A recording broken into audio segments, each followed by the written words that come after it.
Kamusta po kayo? Bago po ang lahat, first things first.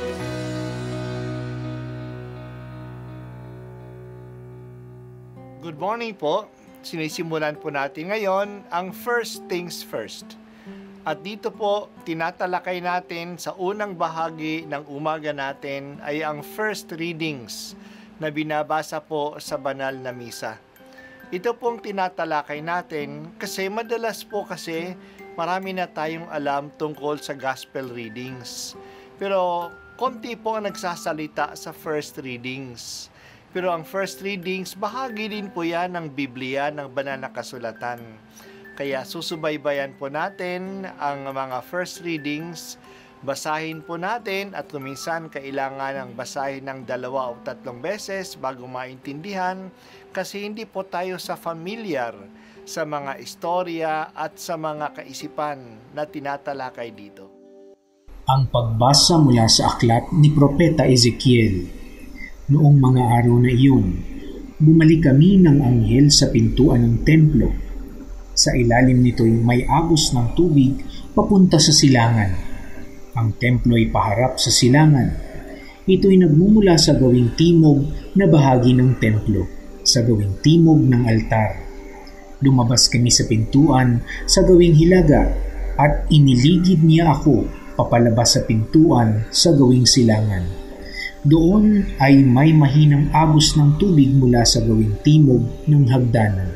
Sinabi niya sa akin, ang tubig na ito ay papunta sa dakong silangan hanggang dagat na patay. Pag-abot nito sa dagat na patay, malilinis ang tubig nito. Lahat ng lugar na maagusan nito ay magkakaroon ng lahat ng uri ng hayop at isda. Pagdating ng agos nito sa dagat na patay, magkakaroon ng buhay. Sa magkabilang pangpang ng ilog ay tutubo ang sari-saring punong kahoy na makakain ng bunga. Hindi malalanta ang mga dahon nito, ni mawawalan ng bunga, pagkat ang didilig dito ay ang tubig na umaagos mula sa templo. Ito ay patuloy na mamumunga sa buong taon. Ang bunga nito ay pagkain at gamot naman ang mga dahon. Ang salita ng Diyos. Salamat sa Diyos. Kapistahan ngayon ng pagtatalaga sa palasyong simbahan sa Laterano, Roma. Basilika. Ang ibig sabihin niyan ay palasyong simbahan.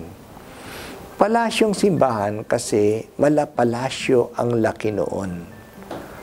Noong unang panahon, yun ay palasyo ng emperador o ng mayamang pamilya na ginawang simbahan. Kaya malapalasyo. Mayroong 4 na palasyong simbahan o basilika sa Roma. Tawag nila ay Major Basilicas. Iyan ay ang Basilika ng Laterano, Basilika ng Mary Majors, Basilika ng St. Paul outside of the walls, at Basilika ni San Pedro sa Vaticano. Mahaba ang kasaysayan ng bawat isa. Ang Basilika ng Laterano ang tinutuunan natin ng pansin ngayon. Ito ay ang katedral ng Santo Papa. Sa mahabang panahon, dito naninirahan ang mga Santo Papa sa Roma. Maraming mga mahalagang pagpupulong sa simbahan ang ginawa dito. Sa pagpapahalaga natin sa palasyong simbahan, ito'y pinahahalagahan natin ang ating kaugnayan sa Santo Papa.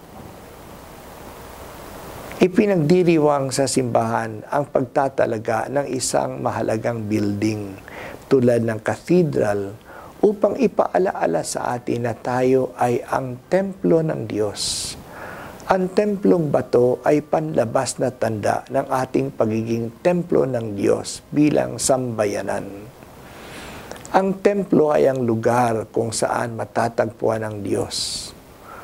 Pero ang Diyos natin ay hindi lang matatagpuan sa isang puok. Ang Diyos ay matatagpuan kung saan ang bayan ng Diyos ay nagkakatipon upang sambahin siya. Kaya sa pagtitipon ng mga Kristiyano, nandoon ang Diyos. Nabasa natin sa sulat ni San Pablo, kayo ang gusali ng Diyos. Ang gusali ay hindi makakatayo kung walang pundasyon. Ang pundasyon natin ay walang iba kundi si Kristo. Maraming mga materyales ang nilalagay sa pundasyon, pero iisa lang ang pundasyon. Ganon din sa simbahan. Marami tayo, iba-iba tayo. May iba't ibang tungkulin tayo, pero si Jesus lang ang pundasyon. Nasa templo matatagpuan ang Diyos, kaya ginagalang natin ang templo. Tahimik tayo sa loob nito. Napakasama na sirain ang templo. Ito'y paglapastangan sa Diyos. Ganon din sa simbahan bilang bayan ng Diyos. Igalang natin ito. Huwag natin sirain ang sambayanan, ang samahan ng simbahan. Pahalagahan natin ang ating pakikisa. Sa bawat isa sa atin, si Jesus ang pundasyon. May iba't ibang materials na ginagamit sa templo.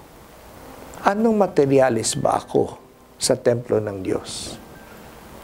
Mabuti at matibay na materyales ba ako sa simbahan?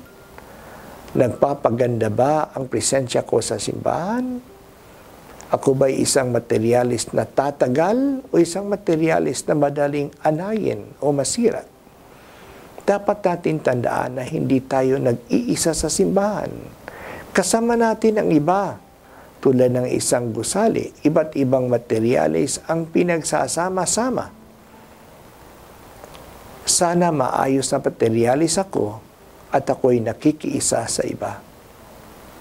O Panginoon, napakalaking karangalan na ako ay bahagi ng isang katawan kung saan naninirahan ka. Panatilihin mo akong karapat-dapat na bahagi ng iyong templo. Ito po ang unang pagbasa at ako po ay si Bishop Broderick Pabilio dito sa First Things First.